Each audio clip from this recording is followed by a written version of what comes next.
Let's talk about resistance. So this is something I've seen people asking about a lot, and I think it's hard to fully appreciate or understand it if you haven't used it yourself.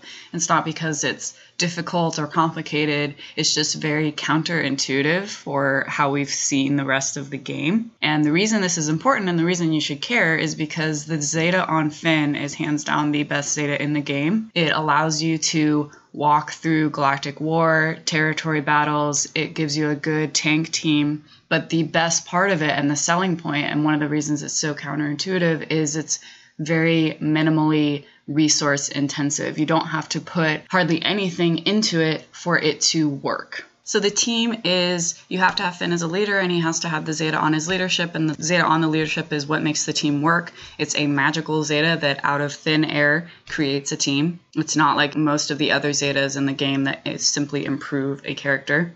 And what the zeta on his leadership is doing is anytime any enemy is taking damage from expose, every resistance ally will gain turn meter and will reduce their cooldowns. So what's going to be happening is the enemy team will never take a turn. You will just keep taking infinite turns, and every single turn you can use your specials and you'll just keep replacing those exposes. So this team will thrive off of purely exposes. That's all it needs. The rest of the team then will be Poe, because he does a lot of exposes, Resistance Trooper, he exposes on his basic, and Resistance Pilot, because she does expose on her special, but it doesn't matter that it's on her special because their cooldowns will be reduced all the time.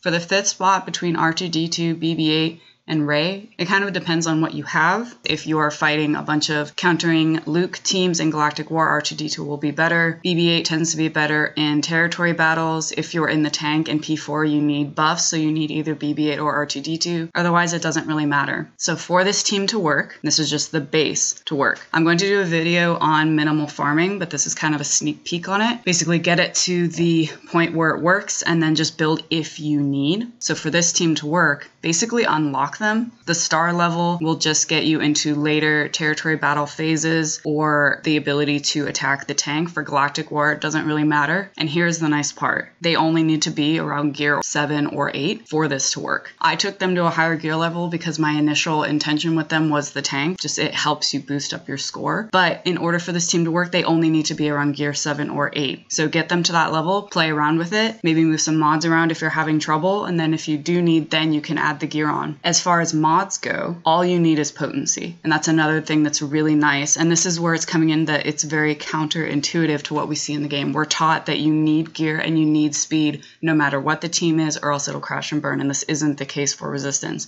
You just need potency. Now, people will say that you have to get Poe really, really fast. I actually don't agree with this. If you're trying to get the best score in the tank possible and you have the mods to get Poe, I think it has to be over 230 or something to go before the tank. Go for it. But I don't have mine that fast. It doesn't matter how fast he's going if he's not landing exposes, and that's true for all of them. So you can see all of them have no speed on them because they're getting all of their turn meter from the leadership. They don't need speed. So all you have to do is load them up with potency because this team literally fuels off of exposes, so that's all that matters. Now how to use them, again, it's all about exposes, so just keep replacing and attacking the exposes. Don't try and kill people quickly. Don't try and do a ton of damage. This is why Rey isn't actually that necessary. And when you use her, you'll just be using her to attack the toons that have expose that maybe are about to die where you can't replace their expose. All you have to do is just keep landing the exposes over and over. And in things like territory battles and Galactic War, speed doesn't matter because you start with easier teams and you're building up your turn meter. And once you get them going, they're pretty unstoppable. Now they don't work in arena because you do have to kind of build it up. That would be the one area where you do need them going fast. I have gotten them to the point where they can be fast enough to succeed against the meta teams in arena, but it's very tricky. If you don't land the exposes, it will crash and burn, so it's way too dependent on RNG, so that's why they're not a good idea for arena. Now, when you're moving from wave to wave in territory battles or from node to node in Galactic War, all you need to keep in mind is that you have enough exposes. So as you're moving into the next node, that your cooldowns will be refreshed. As long as you do that, you're fine. If you are facing some countering teams in Galactic War or the countering toons in territory battles, Finn's stun or R2-D2, keeping them stealthed or his stun,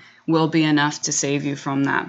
I hope that answered your questions about resistance. I hope it's a little clearer of not only why it works, but why this is such a great Zeta and why you don't need a lot of gear or a lot of speed on them. So go out and get that Zeta on Finn and enjoy your new toy.